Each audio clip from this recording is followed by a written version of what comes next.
Bonjour chers amis de la chaîne YouTube AGS Média. Nous avons l'immense plaisir de recevoir aujourd'hui M.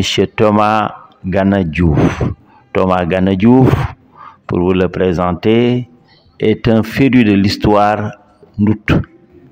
Et c'est vraiment un militant de la cause de l'histoire de sa communauté. Bonjour Monsieur Diouf. Bonjour Ndour.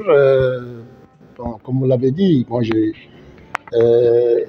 aujourd'hui je me dis chercheur en tradition orale parce que j'ai piqué le virus depuis les années 71, quand déjà je subissais la formation au niveau du CLAD, Centre linguistique appliqué de Dakar, au temps de Maurice Calvé, pour ceux qui se souviennent.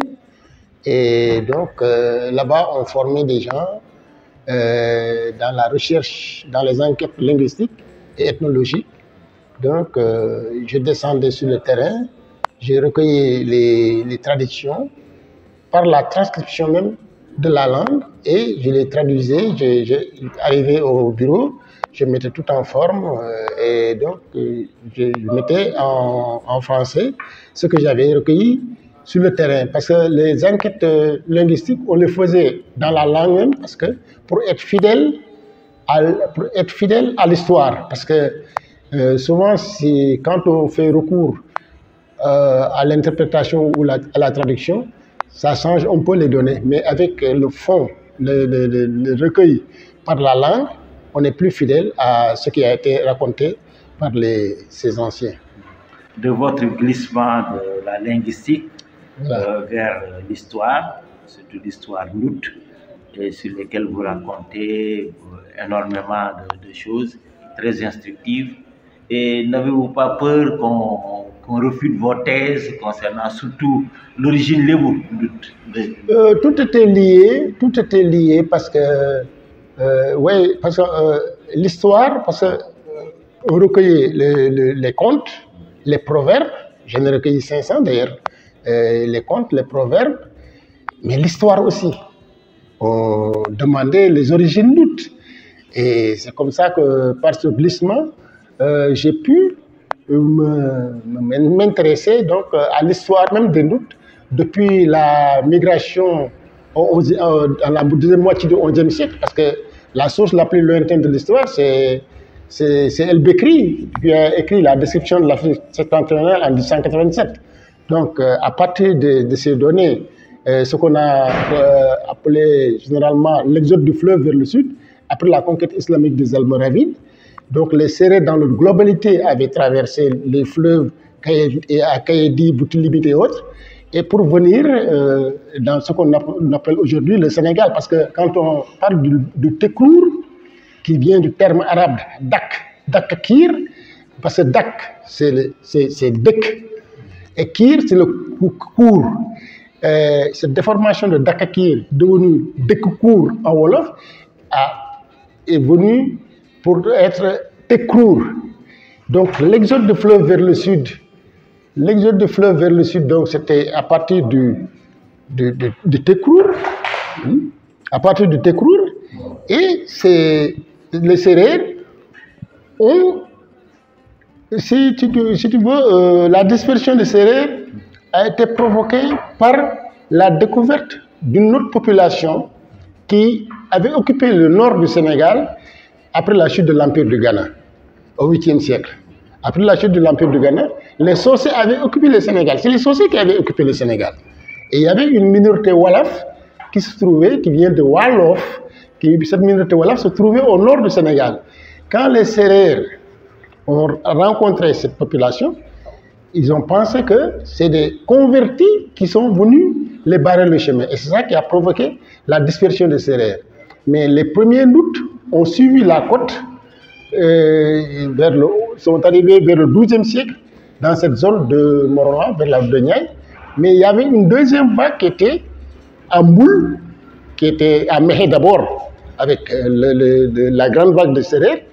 Une partie est allée au Ngabou, qui a trouvé Kolitengela, qui a fait des captifs, et ce sont ces derniers qui seront à l'origine de ce qu'on appelle les Guelwars, qui viennent de Kelewar, ça veut dire les hommes en armes, qui finalement ont imposé leur force pour créer ce qu'on appelle aujourd'hui la royauté dans le Sine. Mais le Sérère est égalitaire par essence. Le Sérère ne connaît pas la royauté. Cette royauté qu'on voit chez les Sérères, ça vient des Mandingues. C'est la royauté mandingue. Parce que au temps de Souleymane Coly, parce que Kolitengela était Souleymane Coly, c'est lui, quand il s'est converti, qu'on l'a appelé Souleymane Coly. Mais il avait un fils qu'on appelait Bouré. C'est pourquoi d'ailleurs on rencontrait souvent le prénom Bouré chez les Sérères du Kamé, parce que ce Bouré était leur protecteur par rapport à la société mandingue. Mais après la mort de Souleymane Coly, Bouré, fort du soutien de ses captifs, a voulu briguer l'héritage contre son petit père. Et c'est comme ça que la société mandingue est entrée en guerre contre ces captifs qui ont remonté la Haute-Casamance. Ils ont, à part de Bassé, en Gambie, ils sont dispersés dans le Sine pour devenir aujourd'hui les Sérères Kamé.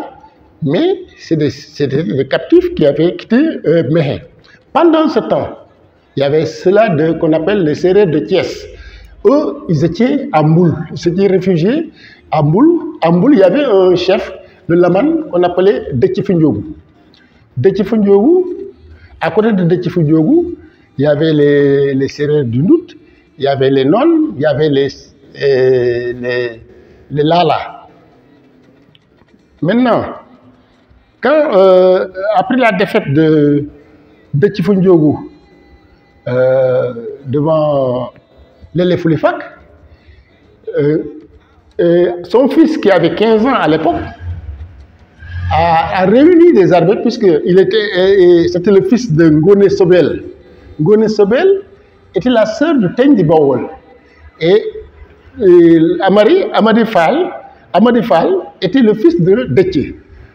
Mais puisqu'il son père était du Kayor et sa mère était du Bawol, il a pu réunir des armées du Kayor et du Bawol pour aller combattre Lélé Foulifak. Mais il avait sa propre stratégie en échelonnant ses troupes tout au long du chemin. Et c'est comme ça, au fur et à mesure qu'il reculait, ses soldats engloutissaient ceux de Lélé Foulifak. Et c'est comme ça qu'il a vaincu Lélé Foulifak du Jolof. Et quand il est revenu, il a dit à son père, on ne va plus t'appeler Laman, mais on va t'appeler Damel. Damel, c'est lui qui a cassé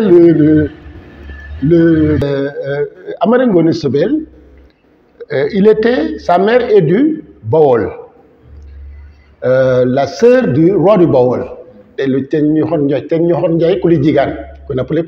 Mais son père, c'était Déthié. Mais après la défaite de Déthié, son fils a voulu venger son père. Et ça rappelle un peu les classiques qu'on voit souvent, Don Diego, Don Rodrigue. Il a voulu venger son père. Le Cid. Voilà, le Cid.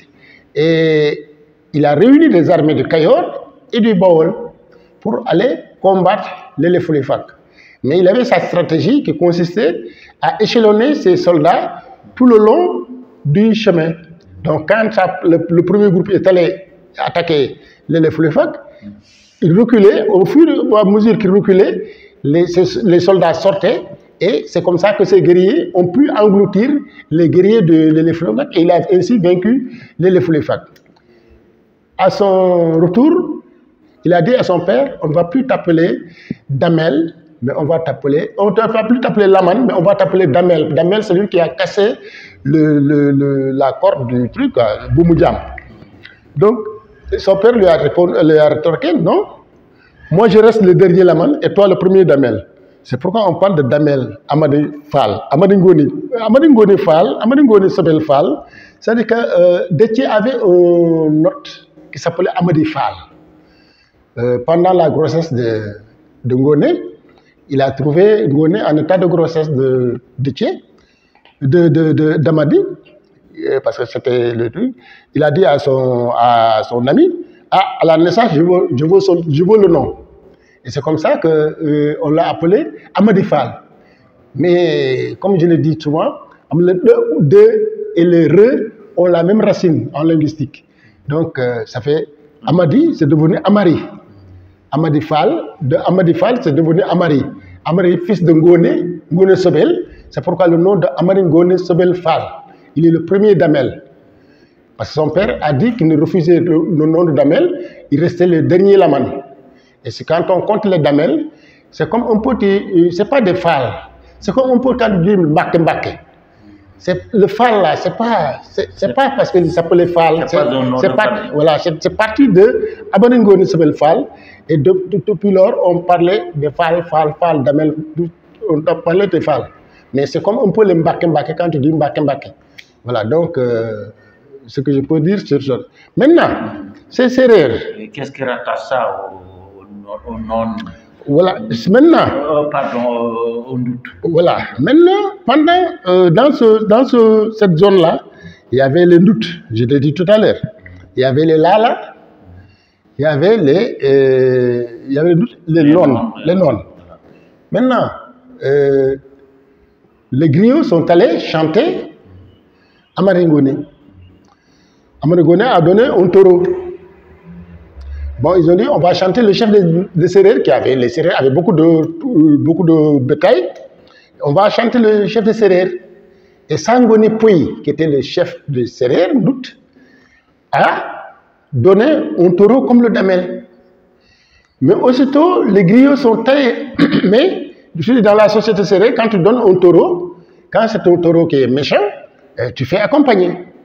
Donc, quand il a donné ce taureau et qu'il a demandé à deux de ses ouailles d'accompagner, les griots sont retournés voir Damel. Il ne s'est pas contenté de donner un taureau comme toi. Ils ont mis en relief cette rivalité-là, mais il a donné 2 esclaves. C'est ça l'origine du conflit entre le Damel, Amadi Ngoné, et les gens de Sangoné Pouy, qui se trouvaient être par la suite les Sérères du Ndout, parce que le nom de Ndout, c'est survenu bien après. Quand ils ont marché de Mboul jusqu'à Tivaouane, ils ont créé le village de Tivaouane, d'où se trouve aujourd'hui le quartier Ndout. C'est l'ancien village qu'on appelait Ndout, le quartier Ndout de Tivaouane. C'est ça le village de Ndout. Ce sont les premiers occupants de Tivaouane. Oui, et ce Ndout-là, le nom de Ndout, c'est à partir de Tivaouane, à cause des huttes. Ndout, c'est huttes. Les huttes qu'ils habitaient là, on a dit les habitants de huttes. Sérère Ndout, ça veut dire les habitants de huttes. Et si tu vois que chez les Sérères Kamé, ils disent le même Ndout, mais quand tu dis Ndout, entre dans le Ndout. Mais on a la même chose entre en période pour la circoncision, réclusion, mais c'est la même chose, on est entré dans le doute. Mais le terme doute là, qui nous est collé, nous sommes tous des Sérères. Si tu vois les Sérères, ils ont tous pris les noms des localités où ils habitent, en dehors des noms. Tous les groupes Sérères, tu diras Sérère du Sine, Sérère du Ndout, Sérère du Djobast, ils prennent les noms des localités. Alors, le Sérère du Ndout, c'est pourquoi j'ai dit aujourd'hui, le Ndout, c'est une zone, c'est un terroir. C'est un terroir. Mais on s'identifie à ce nom de Ndout qu'on a pris depuis qu'on on nous a donné ce que les Wolofs nous ont donné ce nom à partir de Tivaouane. Parce que c'est les autres qui nous donnent le nom. C'est les Wolofs qui ont donné le nom. Voilà, parce que toute personne d'ailleurs, toi on t'a donné ton nom, lui on lui a donné ton l'autre. On te donne le nom. On ne peut pas se donner un nom. C'est les autres qui te donnent un nom. Oui. Donc, on leur a donné le nom de Ndout. Ils ont quitté Tivaouane, mais quand ils ont quitté Tivaouane, ça a coïncidé qu'il y avait l'hivernage qui est arrivé, et les Sérères, dès que l'hivernage le trouve quelque part, ils se restent pour cultiver. Alors, donc, ils sont arrivés à Ndiassane. Et M. Mané se souvient quand le marabout était sur place et qu'il a dit que ce qu'il a dit là, c'est vrai parce que Ndiassane veut dire Yen Sagne. J'ai dit Akda. Et lui, il m'a dit pourquoi Akda? Akda, parce que le Akda, s'il vient, parce qu'on a dit, on est trop proche de Tivaouane, le Damel va venir nous attaquer. Il dit, s'il vient, on part. C'est pourquoi le nom de Ndiassane. Akda, s'il vient, on part. Mais le marabout avait retenu Yen Sagne. Alors j'ai dit non, c'est pas Yen Sagne, c'est Akda Yen Sagne. Je crois que M. Mané se souvient de cela, quand c'était lui le modérateur ce jour-là. Donc, pour vous dire que, après Tivaouane, ils ont créé Ndiassane. Après Ndiassane, ils ont créé Lahlan. Lahlan, aujourd'hui on dit Lahlan, mais Lahla, bon, si on arrive là-bas, on pourra porter sur la tête, on pourra récolter. Donc, parce que c'était des cultivateurs, si on arrive là-bas, on pourra récolter. Donc, Lahlan. Aujourd'hui, on connaît le nom de Lahlan, qui est vers Lamlam. Même Lamlam, c'est Lamilan, parce que ce Lan-là, Sangonipouy qui s'appelait Lan Sangonipouy. Alors, Lamlam, quand les Ndouts sont partis, Sangonipouy est venu par la suite, il a suivi les traces des Ndouts, il avait créé le village de Lamlam. Mais quand il partait, il a dit Lamilan. Ça c'est l'héritage de Lan. Donc, c'est pourquoi Lamilan. Et lui, il est venu dans le Ndout bien après. Les gens avaient même oublié.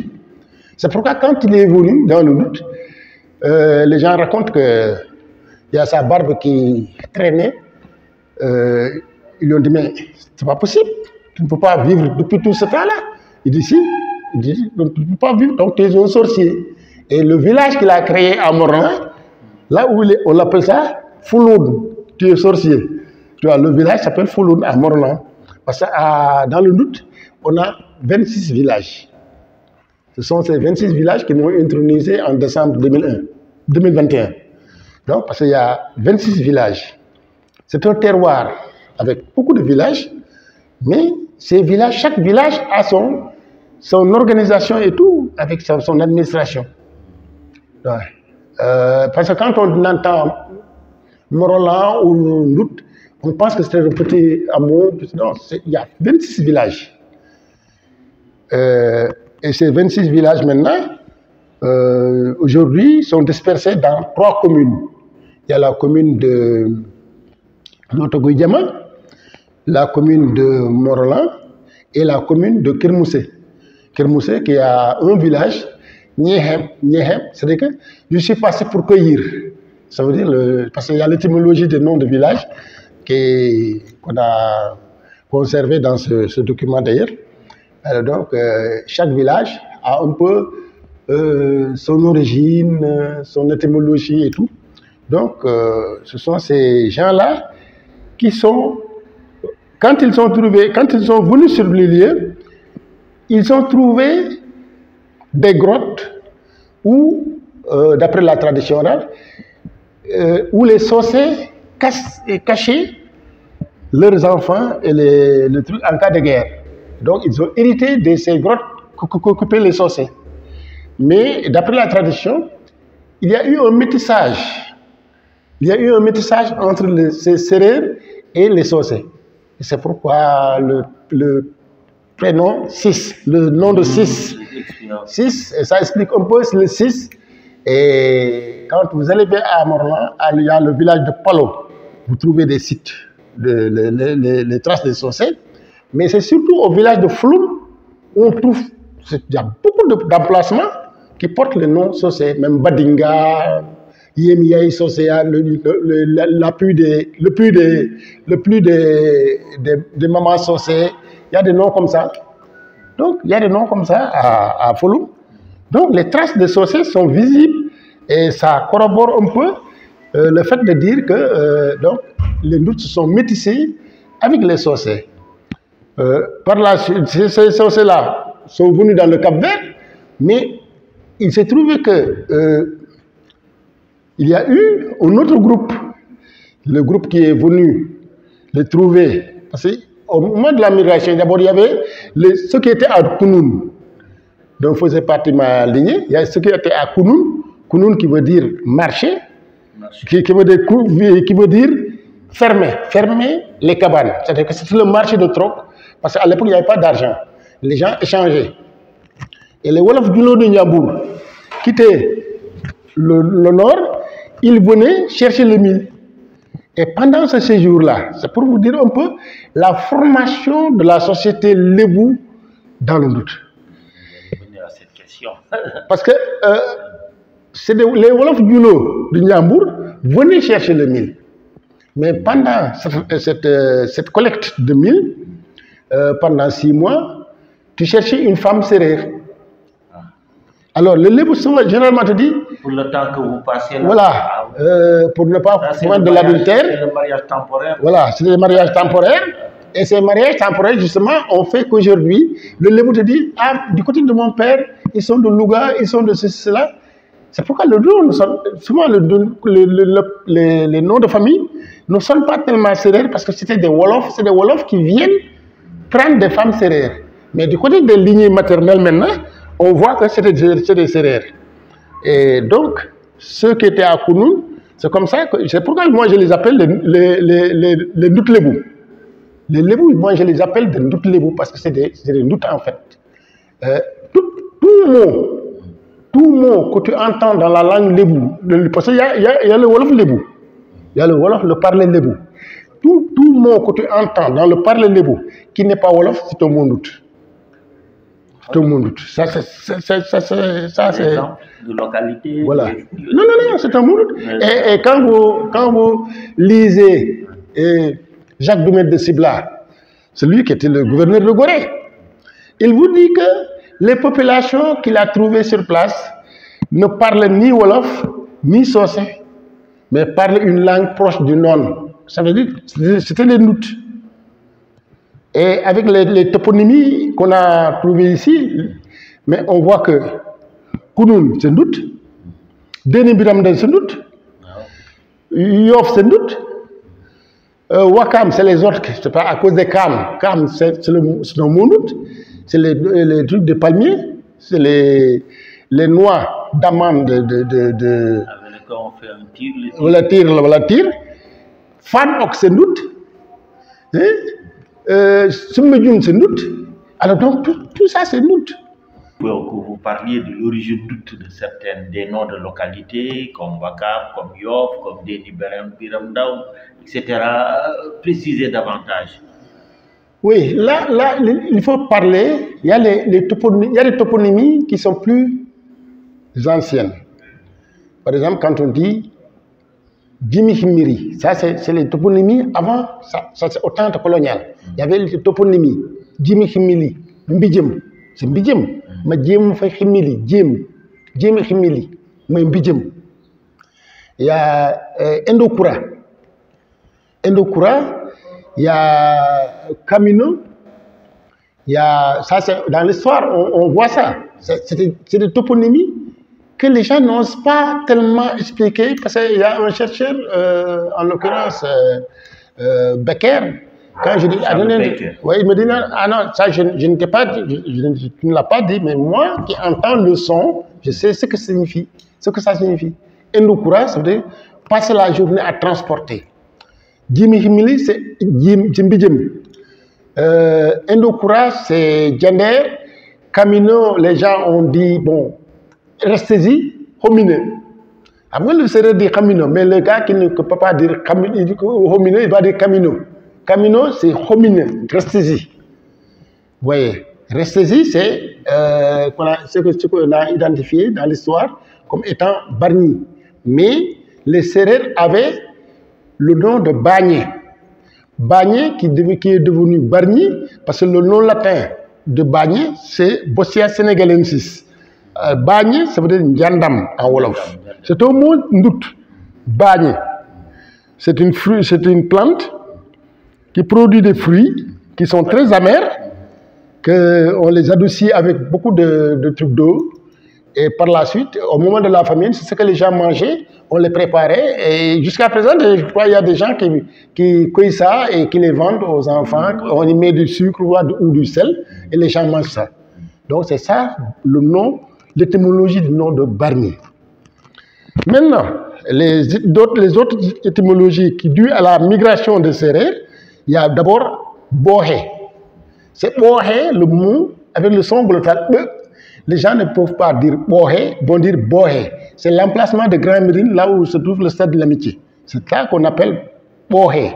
Parce que quand ils ont vu l'eau, ils disent demande Sangoudi. Bohé. Après bohé, leur champ se trouvait à Yoff. D'autres sont partis à Ngor. Yoff veut dire. Les autres sont partis à Wakam. Ngor, c'est les autres qui les disaient ah, nous ay Gor lañ, moy Ngor. Wakam, c'était l'usage abusif de la bouillie de mil. Il les mélangeait le truc de baobab avec le tir et il les après avoir enlevé le truc, mis l'eau et tout ça là, on a les noules, ce qu'on appelle le noul, il les cassait et à l'intérieur de ce noul, il y a les amandes qu'on appelle cam. C'est ça qu'on appelle cam et on pouvait faire de l'huile avec. Maintenant, Yoff maintenant, c'est là-bas où se trouvait, on récoltait les palmiers. C'est là-bas. Il y avait la récolte du vin de palme, mais on prenait aussi ces nouilles-là, parce que pourquoi Yoff? Yoff, c'est un mondout qui veut dire yetal. C'est un mondout qui veut dire yetal. Yetal parce que on récoltait le vin de palme là-bas. Et il y avait des gens qui attendaient la nuit, pendant que tout le monde dormait, pour aller voler le vin de palme. Cette action de voler, qu'on appelle Yoff, Yoff Kera. Le Kera, c'est la petite calebasse qui est accrochée pour recueillir le vin. C'est pourquoi le Yoff Kera. Mais c'était les champs qui étaient à Yoff. Ce n'était pas un village, Yoff à l'époque. Les autres villages-là sont plus anciens que Yoff. Yoff, c'était les champs. Et c'est là-bas où les gens, par la suite, ils ont cru nécessaire peut-être de rester là-bas et d'habiter. Et les gens ont habité Yoff. Mais c'est là Yoff, le régime du monde de Yoff. Maintenant,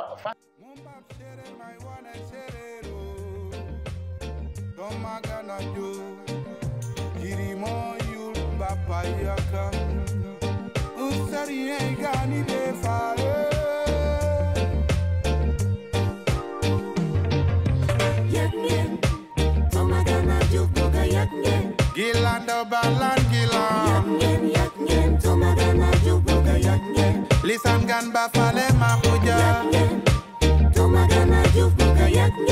kuy sa kumba ngone ya jom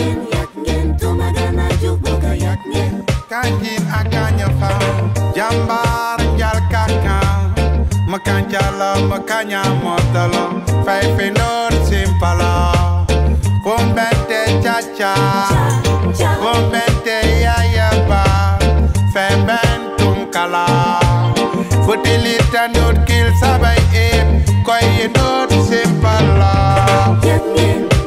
tomagana jukuga yakne gilando balan gilan tomagana jukuga yakne lisan gan ba fale ma xuja tomagana jukuga yakne kuy sa kumba gone ya jom tomagana jukuga yakne kanjin akanya fa pilitando di fall a Philip na now kuchagitando di sasa ana itama era fufiste in chak wan in chakin dot sanfe tomagana jo ni bu hanke koja bagati chacha muchala mele biblioteca toma wana chacha muchala mele arsifara toma dilati chacha muchala mele unima watoma toma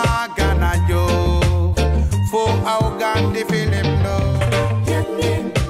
toma ganajo fuga yakne gilando balan gilan toma ganajo fuga yakne lisan gan ba fale ma xuja toma ganajo fuga yakne kuy sa kumba gone ya jom toma ganajo fuga yakne kanjin akanya fa ilatu apa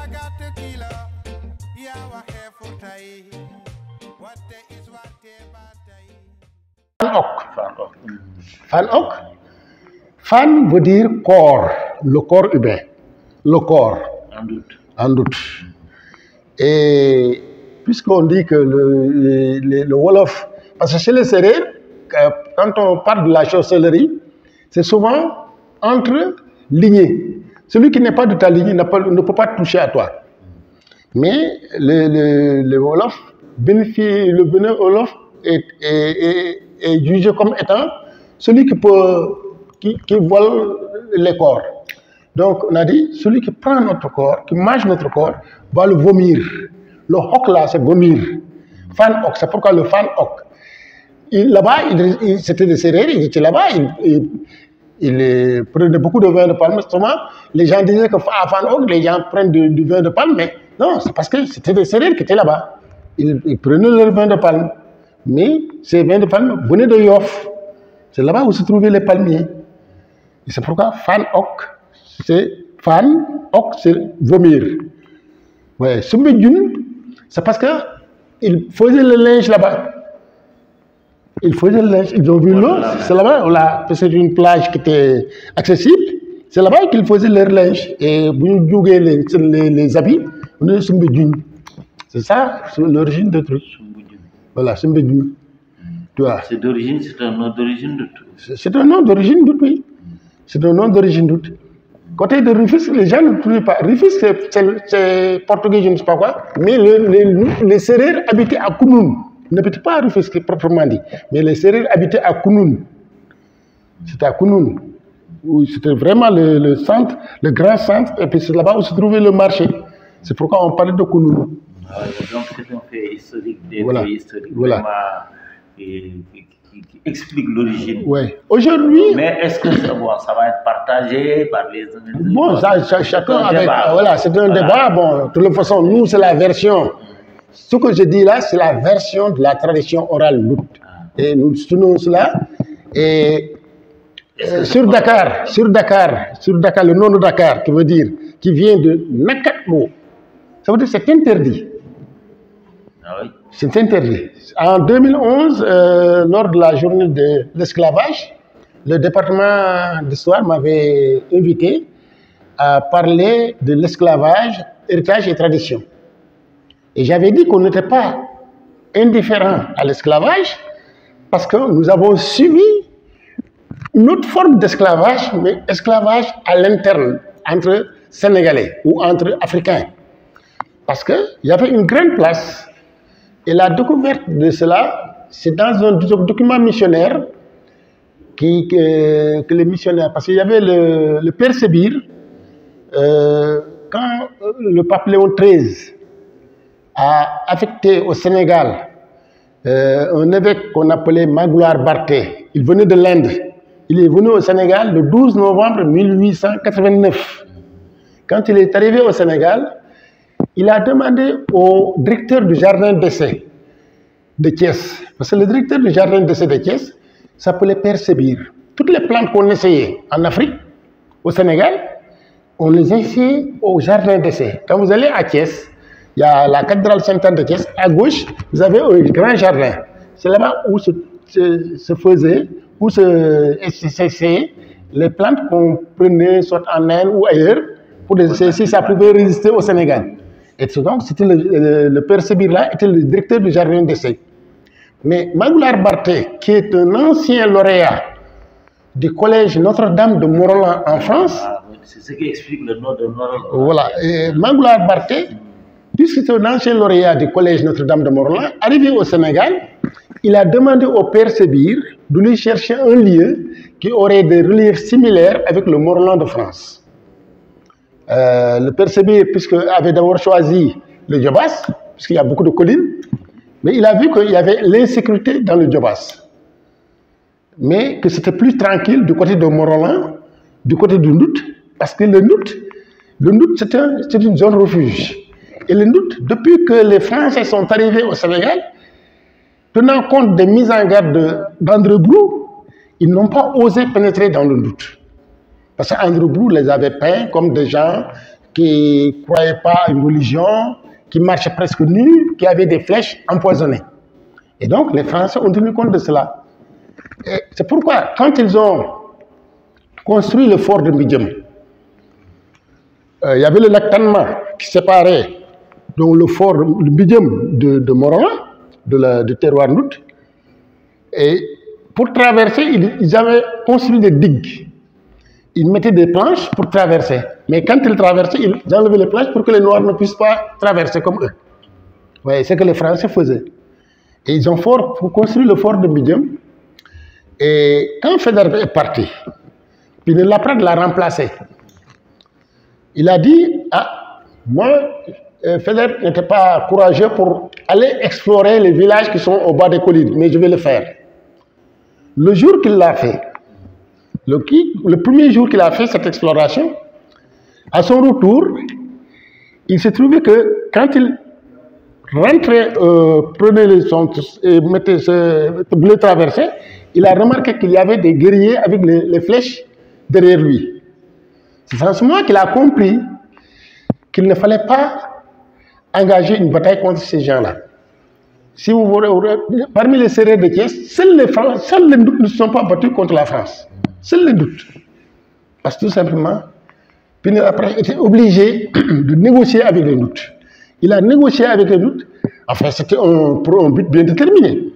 Quand il a négocié avec les Ndouts, puisque déjà, plus loin, dans les années 1700, Pruneau de Pomme-Gorcheti, on y prenait les plus belles filles de la négricie pour en faire les signards. Les signards de Gorée, ils les prenaient dans le Ndout, en cachette. Oui. Oui, ils les prenaient dans le Ndout en cachette. Et ça, vous voyez dans les écrits de Pruneau de Pomme-Gorge, il vous dit, on y prenait les plus belles filles de la négricie pour en faire les signards. Et c'est pourquoi je l'ai eu à le dire à une amie, la famille de Bengala. Je dis, ben, les Bengas de Gorée, dans nous doute, c'était des Sérères. Il y a beaucoup de familles de Gorée. Et d'ailleurs, cela s'est démontré quand notre Pinet-Laprade, la première action, la première conséquence même de cette annexion du Ndout était la bataille de Thiès de 1864, c'est dans les annales. Donc la colonne expéditionnaire a quitté Mbidjem pour aller attaquer Thiès. Et dans les troupes coloniales se trouvaient les Ndouts. Ce sont des Ndouts. Et ça a créé d'ailleurs jusqu'à présent une certaine animosité entre les Sérères du Ndout et les non. Ouais, c'est les Ndouts parce qu'on les a taxés de collaborateurs du colonisateur. Sont eux qui sont allés combattre le roi de Thiès qui se trouvait, le chef de Thiès qui se trouvait, quand vous rentrez dans le 10e, là, quand vous sortez à droite, il y a ce on en a fait un musée, je crois, aujourd'hui, avec des trucs en pierre là et tout là. C'est là-bas l'ancien village de Thiès. C'est là-bas où se trouvait le chef de Thiès. Et dans les annales, j'ai ce document-là, dans les annales, ils décrivent cette bataille-là. Les balles et les poutres étaient fournies par des métis de Gorée qui se reconnaissaient comme parents des Ndouts. Ouais. Après cette bataille de Thiès, en 1886, c'est les Ndouts qui se sont battus du côté des Français contre Lat Dior. Et quand Lat Dior d'Embawar est venu pour déposer Lat Dior, pour dire à telle heure il doit faire boire les chevaux à tel endroit, le chef de poste était Sérère du Ndout. Parce que déjà, au moment de l'exploration de Pinet-Laprade, il avait enlevé un jeune Ndout qu'on avait amené à l'école des otages à Saint-Louis, Diop Ban, et celui-là était enrôlé dans les forces coloniales et à la même période était sergent dans les forces coloniales. Et c'est lui qui a permis donc à Dembawar de venir donner ces secrets-là. Et c'est pourquoi les Français ont tendu l'embuscade à Lat Dior, l'embuscade qu'il a emportée. Mais après cette bataille-là, après cette victoire sur Lat Dior, ils ont repris Morolan, parce qu'ils avaient rattaché Morolan à Gorée, ils l'ont repris pour le rattacher dans le Cayor. Ce que j'appelle l'accident de l'histoire. Et je l'ai dit quelque part dans ce que j'ai appelé la saga du doute debout, amer des aveux, car après la bataille de Dekele, on te trahira, on te remettra au truc. Et les Français l'ont remis, donc les Français ont trahi les doutes en les remettant au Cayor.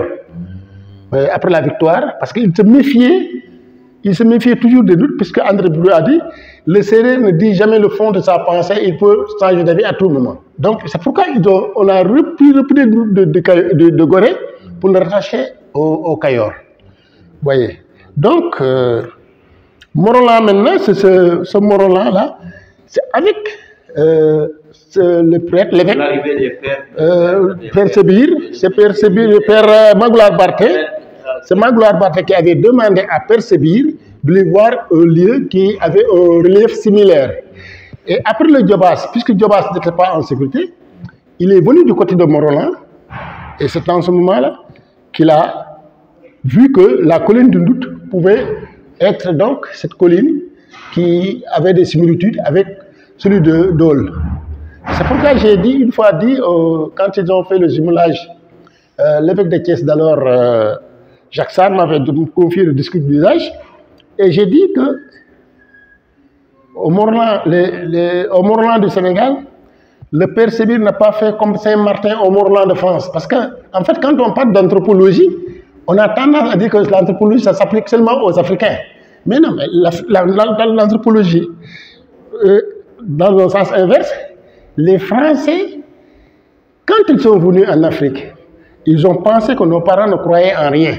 D'ailleurs, c'est pourquoi la description d'André Brou, qui dit qu'ils n'ont pas de croyance, ils ne croyaient pas en Dieu.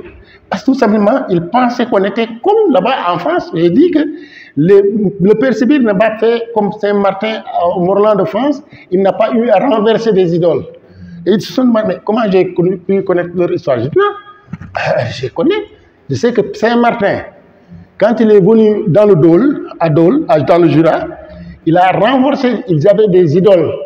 Les Français adoraient des idoles, et il a renversé ces idoles. Donc, mais j'ai dit qu'au Morlan de France, du Sénégal, soufflait un esprit, l'esprit de Dieu, parce que c'était une société déjà monothéiste qui croyait déjà à l'existence de Dieu.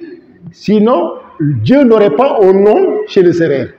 Parce que quand quelque chose n'est pas connu dans une société, on ne trouve pas de nom. Vous voyez aujourd'hui au Sénégal, tout le monde dit Mbourou parce qu'il n'y a aucune langue qui parle de Mbourou. Parce que Mbourou, le pain, le Sérère ne connaissait pas le pain. Donc c'est pourquoi on dit Mbourou, Mbourou, Mbourou, Mbourou, tout le monde dit Mbourou. Mais parce que le pain n'existait pas.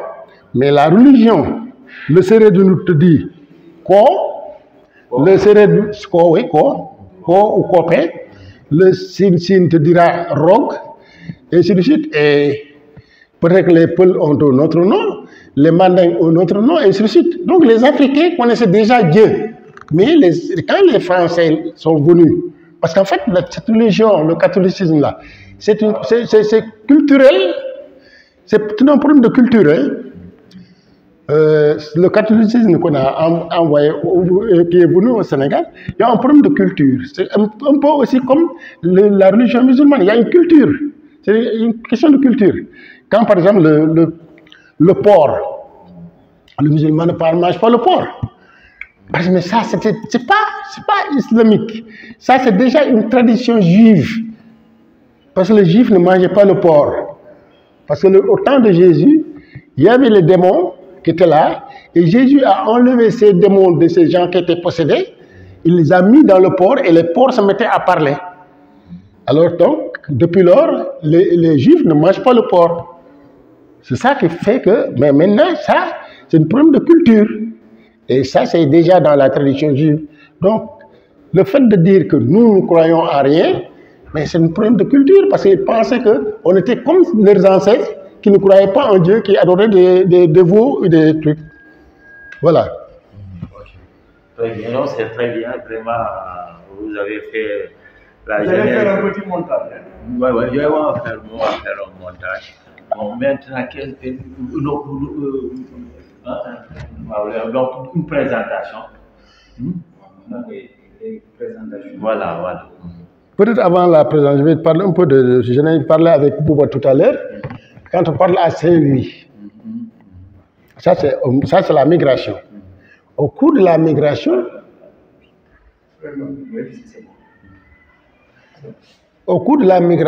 vous savez, les Sérères ont occupé beaucoup de villages à la sortie de Saint-Louis. Par exemple, comme Gandon. Gandon. Ñun ay gan lañu donc ay gan donc lañu fi. Quand on prend le village de Mouyit, ouais, Pal, il y a Pal, c'est ça, le fouillis Sahal, le fouillis Sahal Dara, Pal. Tout ce qu'on sème, ça, des ça, Pal, en doute, c'est un mon doute. Mouyit, le village de Mouyit, quand on prolongeait vers Gandon, vous voyez comme l'hôtel de trucs là, quand vous sortez de Saint-Louis là, ce qui va à Mouyit là. Mouyit, c'est les traces de glissade quand il pleut, parce que c'est de l'argile. Alors, il y a des qui glissent, ça glisse. Ces traces de glissade là qu'on appelle Mouyit en doute. Donc, ça veut dire que tout le cheminement, toutes ces toponymies, explique un peu la migration des Sérères avant d'arriver dans leur site actuel, avant d'arriver dans le Méhé. Parce que Méhé, c'est Méhémen. Hein? Méhé, c'est tout le monde qui était là. C'était vraiment un centre, un grand centre. Je me souviens quand Ablaye Wade disait qu'il voulait que ça soit une grande ville, en fait, c'était un centre de retrouvailles de toutes ces populations qui avaient émigré depuis le Tekrour. On dit aussi que c'était un lieu des Mandingues. Il y a même un puits là-bas. Ah ben, oui. On dit que... Non, maintenant, parce que j'ai dit tout à l'heure qu'après la chute de l'Empire du Ghana, les Mandingues avaient occupé le Sénégal. C'est les Mandingues qui étaient là. Et les Sérères et les autres étaient au-delà, au nord, après le fleuve. Après le fleuve, c'est la Mauritanie actuelle. C'est la Mauritanie actuelle. Également que Méhé a été fondé par Begambi, c'est le nom qui est venu de lui. Bon, je ne sais pas. Dans certains documents.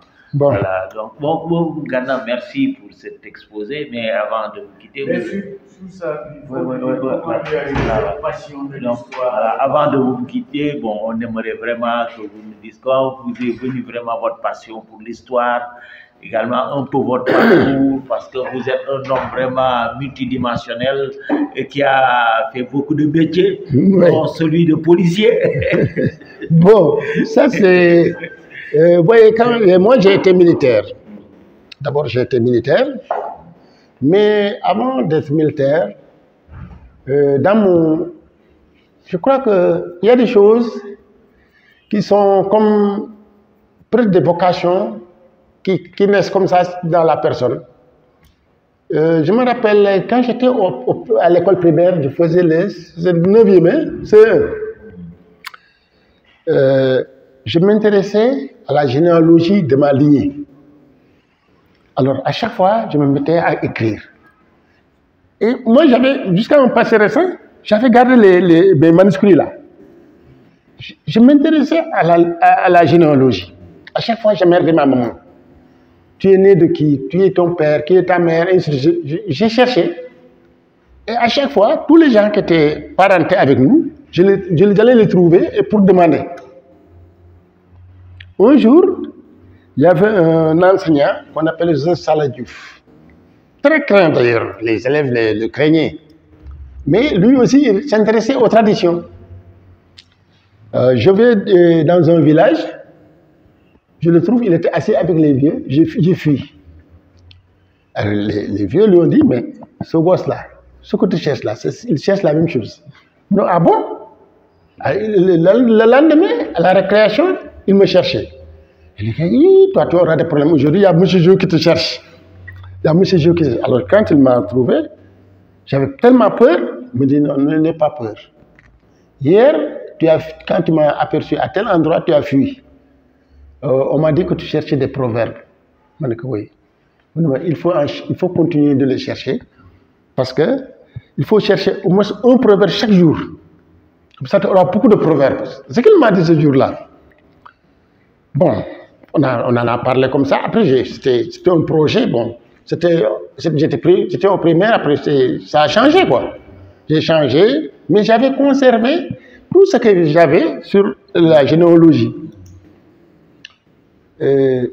Donc, j'ai fait Gazobile, j'ai fait pas mal de trucs. Hein. J'ai fait Morolan, j'ai voulu être prêtre, j'ai fait Gazobile, je suis revenu, j'ai fait Saint-Gabriel, Après, je suis venu à Dakar.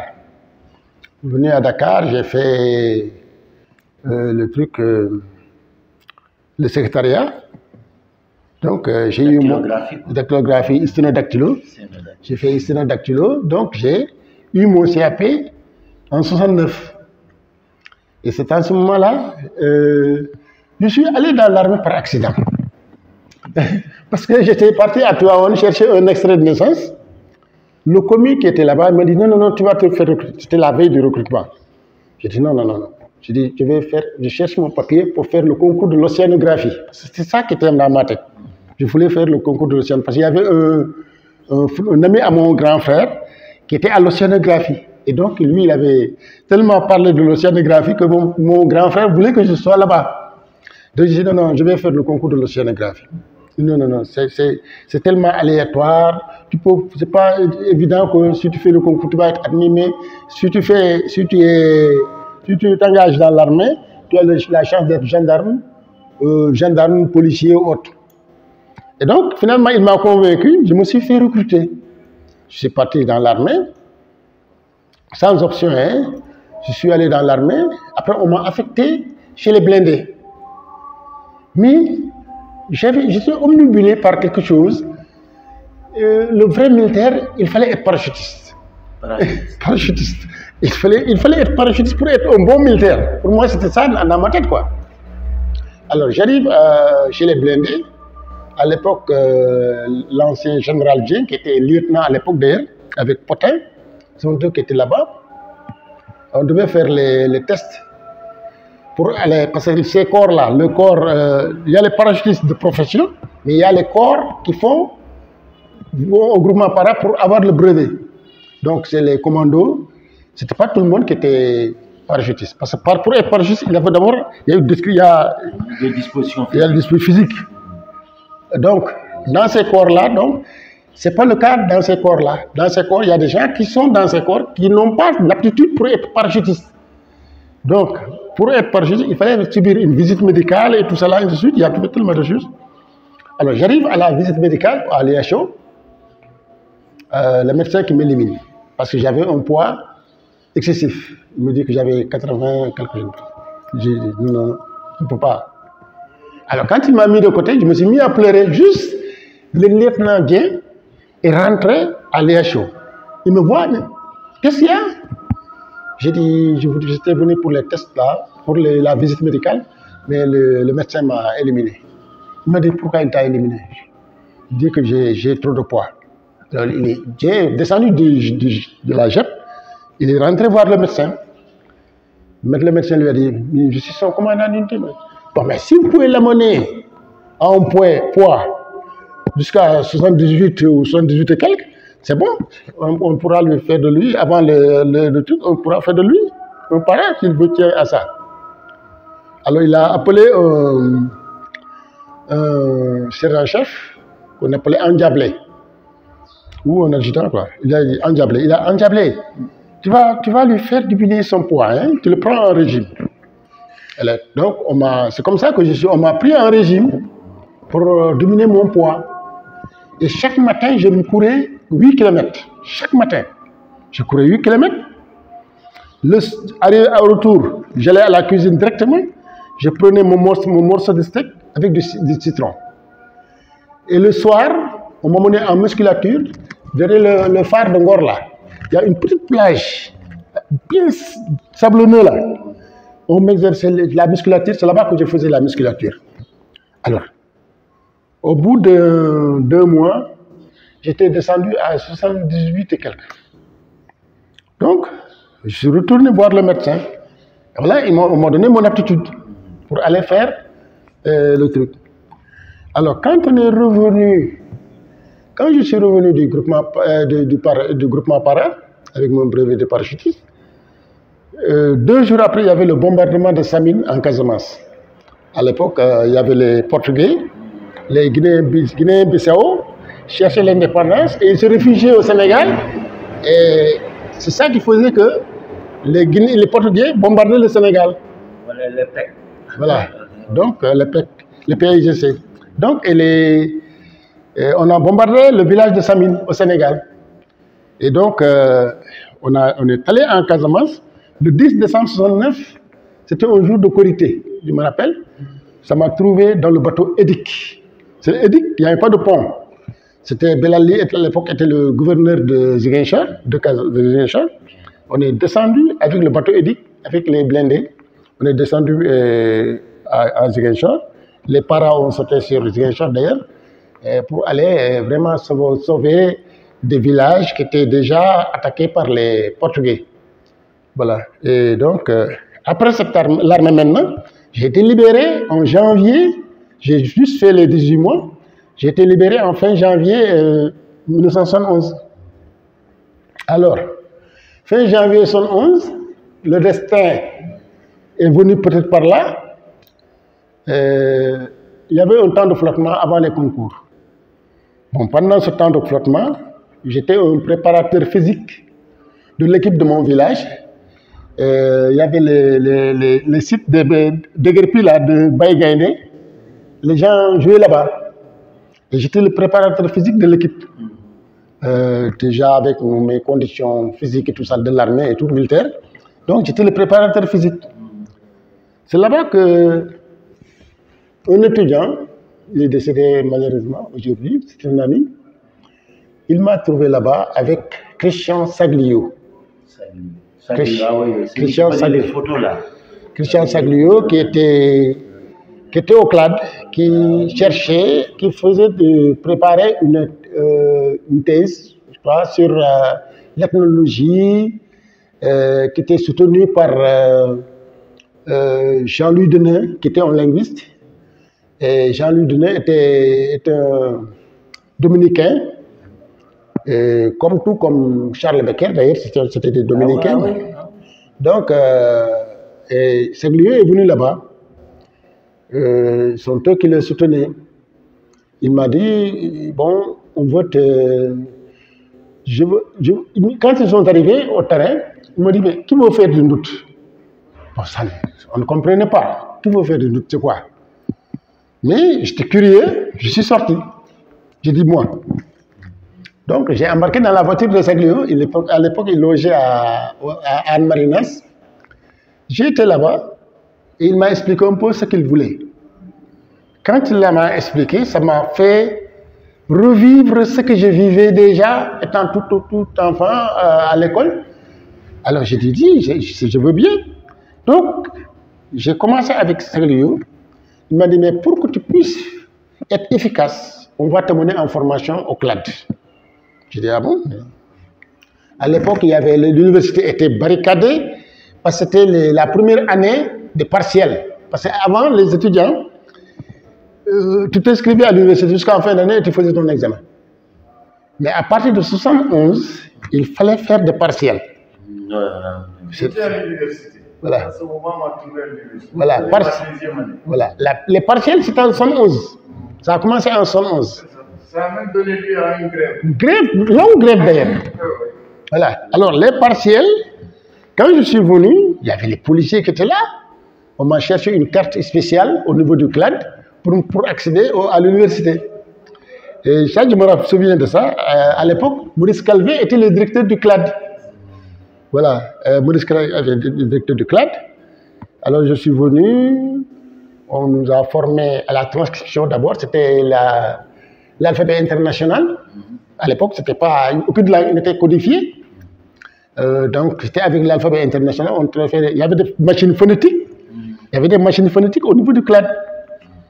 Mais puisque j'étais déjà dactylographe, ça facilite les choses. Alors, un jour, je suis venu dans la salle machine. Il y avait beaucoup de machines. Je voulais rédiger une lettre pour une copine. Alors, J'étais là, j'ai tapé. Boris Calvin me surprend en train de taper. Ah bon? Mais, parce qu'eux, ils ne savaient pas que je savais taper. Parce qu'on m'avait juste pris pour la formation en transcription et tout ça. Quand ils m'ont trouvé en train de taper, je dis, mais, ils courent voir Saglio.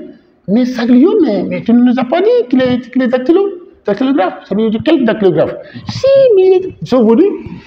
Ah bon? Mais Tom, tu es dactylographe? Je dis, oui, j'ai mon CAP dactylo.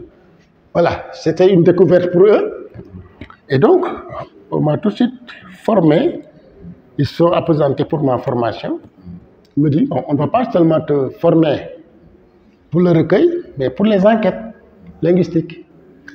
Donc, comment faire les enquêtes, l'échantillonnage. On m'a formé en matière d'enquête, tout cela, pour avoir des versions fiables et tout ça là. Donc, à chaque fois, j'appliquais l'échantillonnage sur 10 personnes, une version pour 10 personnes. C'est comme ça que je faisais. Et ça, je me suis intéressé. Après, qu'est-ce qui s'est passé? Saglio, il part en vacances. En partant en vacances, peut-être que c'est un... J'espère qu'il ne va pas me porter plainte contre moi. Il a demandé un prêt, je crois, au niveau du CLAD, avant de partir en France. Alors, arrivé en France, je ne sais pas par quel truchement il a vu contacter Abdou Diouf, qui était Premier ministre. Il a parlé à Abdou Diouf de tourisme intégré. Oui. Alors, il revient, quand il est revenu, mais en partant, il m'avait mis en rapport avec Jean Bouleg. Jean Bouleg, le professeur d'histoire. Voilà. Alors, Jean Bouleg, quand Saglio est parti, j'étais presque orphelin et c'est Jean Bouleg qui me prenait en charge. Alors, donc, Jean Bouleg en a profité pour me faire taper son livre, Le Liso africain. Ah ouais. Voilà comment l'histoire est. J'ai piqué le virus. Une de ses premières études. Voilà. Africaine de Sénégal. Voilà. Alors, c'est avec. Oui, c'est moi qui l'ai saisi. Alors, avec cette saisie du premier truc de Bouleg, c'était vraiment le truc. C'était. Là, je suis rentré dans le. C'était comme si j'étais des. Non. Ça m'a fait piquer le truc, je ne pouvais plus le laisser. Alors, Saglio qui revient, il dit qu'il veut quitter le CLAD, il va au tourisme. J'ai dit, mais comment tu vas au tourisme? Mais on reste là. Non. Alors, entre-temps, Calvé est parti, Dumont remplace Calvé au CLAD. À l'époque, il y avait le père Trétois qui écrivait la grammaire des Sérères de Kamé. Et nos bureaux étaient face à face, mais j'avais le bureau numéro 10. La secrétaire de Pierre Président s'appelait Agnès Diouf d'ailleurs. Donc, on était là-bas. Il y avait les Pichons, il y avait le vieux là, Ben Ketabdia. Le vieux Ben Ketabdia. Puis on a donné le nom d'une école là. Tous ces gens-là étaient là. Donc, Dumont est venu me dire, alors, toi, je vais te déguerpir.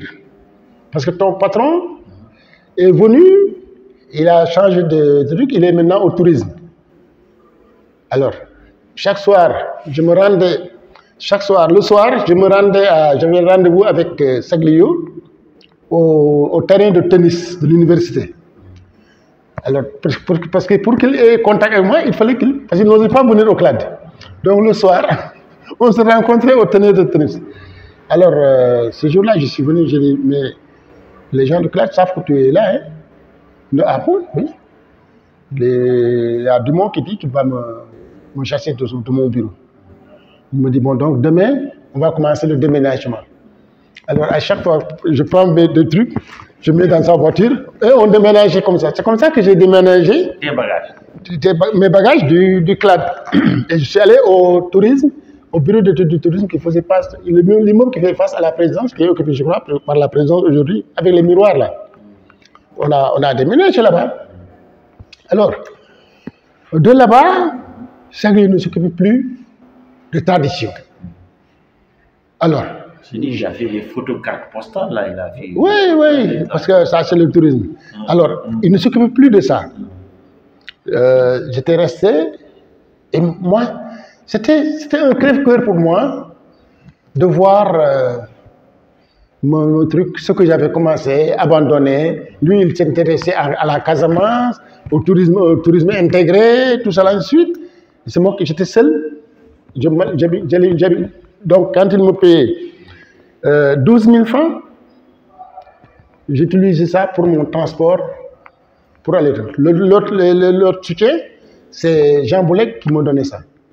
Finalement, donc, j'ai hérité de l'amitié. Parce que Jean Boulek était ami avec Joseph Saladiouf. Sir Descamps, qui est mort l'année dernière, était aussi ami avec Joseph Saladiouf.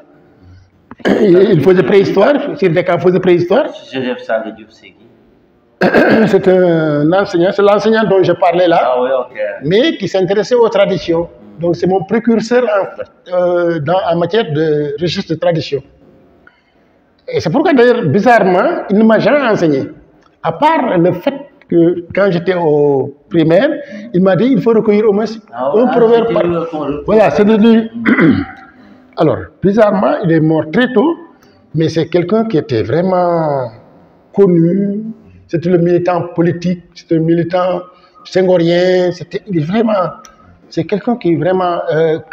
en 61, quand Senghor est venu à Morolan, je me rappelle, j'étais Kervaillant, Cour d'Or. C'est nous qui tenions les petits drapeaux. Et quand il a prononcé son discours, les gens de Tivaouane, pour la colonisation du Nout là, ont dit que les Nouts l'ont emprunté. Il n'est pas du Nout. C'est lui qui avait prononcé le discours devant Senghor. Mais Tivaouane n'a pas voulu nous dire que bon, c'est du Nout. Parce que pour Senghor, on n'a pas de gens qui pouvaient parler le français comme ça. Parce que l'école est venue à Morlan un peu tard, en 1949. Les gens de Morlan la première école est venue avec le père Pouget qui a installé l'école en 1949. 31 janvier 1949, c'est l'ouverture de la première école à Morlan. Donc, alors donc, voilà. Vous avez été aussi policier. Voilà, donc là c'est bon. Voilà, donc. Vous avez été aussi un homme de radio. Bon, tout ça c'était lié parce que la communication, ça c'est le destin. Quand j'étais avec Saglio, les gens de Morlan avaient cherché un journal qu'on appelait le journal Gonel. C'était le bulletin de liaison de la jeunesse de Morlan. Et ça se faisait dans mon bureau. Et dans le premier numéro, j'ai écrit comment écrire en doute. C'est parce que les gens pensaient que le doute, on ne pouvait pas transcrire. Donc, et j'avais écrit comment, avec la valeur phonétique des lettres et tout, j'ai écrit cet article-là. C'était en 72. 72, on a fait 4 numéros. Quand le quatrième numéro sortait, j'étais admis à l'École nationale de police. J'avais fait le concours parce que bon, je ne me sentais plus à l'aise avec Saglio. Bon, j'avais des contacts avec le ministère de la Culture, mais il m'avait promis le centre d'études de civilisation. Mais c'était en gestation. Alors, mais j'ai subissé des choses qui n'allaient pas. Et j'ai décidé donc d'aller faire le concours de la police. C'était le premier concours d'ailleurs que j'ai fait. Et j'étais admis. Quand j'ai dit à Saglio que j'étais admis au concours de la police, il a ameuté tout le ministère de la Culture, les Jean-François Brière, les Ibrahim Ndiaye, les Ali Diaw, tout le monde est venu pour me dissuader d'aller à la police. Alors, j'ai insisté, j'ai dit, bon, puisque votre projet là, c'est en gestation, quand vous serez prêt, je vais vous rejoindre. Et c'est comme ça que je suis allé à l'école de police. Alors, bizarrement, j'ai fait une découverte. Le jour de la rentrée, je vois le directeur des études en tenue qui me voit. Et il faisait le tennis avec Saglio là-bas. Alors, c'est comme ça. Alors, lui, il me dit, bon, voilà. À la fin du rassemblement, il m'a dit, bon, écoute, je veux faire de toi un secrétaire ici. Donc, je suis resté à l'école de police. À la fin du stage, le ministère de la Culture n'avait pas réagi. On m'a amené à Thiès et 3 mois après, le ministère de la Culture qui réagit, Marc qui demande à ce qu'on m'appelle à l'école de police. C'est comme ça que le chef du contre-espionnage dit ah non, celui-là je le prends. C'est comme ça que je suis rentré dans les renseignements. Tu vois, donc je suis rentré au contre-espionnage. Je t'ai connu avant non. Ça c'est bien après. Ça c'est bien après. Après, il m'a formé, le vieux, vraiment Jean Rigbourg, on m'appelait même formation Rigbourg. Il m'a tellement formé, il m'a appris pas mal de choses.